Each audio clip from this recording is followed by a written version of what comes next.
Here I am, getting a chance to sit down with Nick G. Nick is quite the entertaining and interesting guy. It's not every day that you get to meet a person of Nick's caliber. Nick recently had a shoulder surgery, and I can honestly say, in all the years that I've done this, most people that have a shoulder surgery, they either take a lot of time off or they just stop altogether.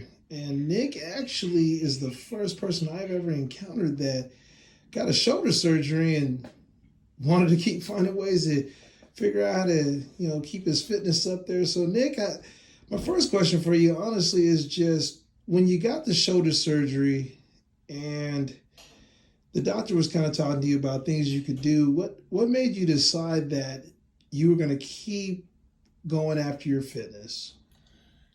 Well, I guess first off, I had worked really hard to get to where I was before the shoulder surgery. I think I was the most fit I had been in my entire life, and getting the shoulder surgery was pretty discouraging because I knew I was going to I was going to lose a lot of it. And so I guess the mindset for me was, how do I lose as little as possible? And so that was, right, it can continue at least eating right. I can control how I eat. And then second was, what can I still do without a shoulder? So I can still do some legs, right? And actually went through some cool workouts with you where I worked out other parts of my body that were not stressing out my shoulder. But it was just wanting to stay healthy and not lose all the hard work I had put in prior to the surgery. Awesome. So, because I didn't go into detail, what surgery did you have done? So it's called a lateral J surgery, fairly invasive. It's not your typical arthroscopic surgery. This is the surgery that typically you get done if the labrum surgery does not work. And so they're actually taking bone from the back of your shoulder, sawing it off, screwing it in up front to keep the shoulder in for the rest of your life. So they're actually separating the pec muscle, detaching the bicep tendon, screwing in bone. It's a pretty big deal. It's a 6-month recovery just to get back to like regular weightlifting.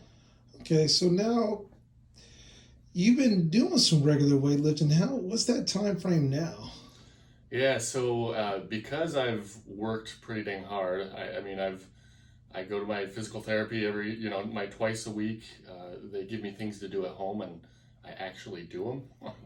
I actually, it's difficult to get it done at home, but I come to TI Fitness every single day, and I do my physical therapy routine.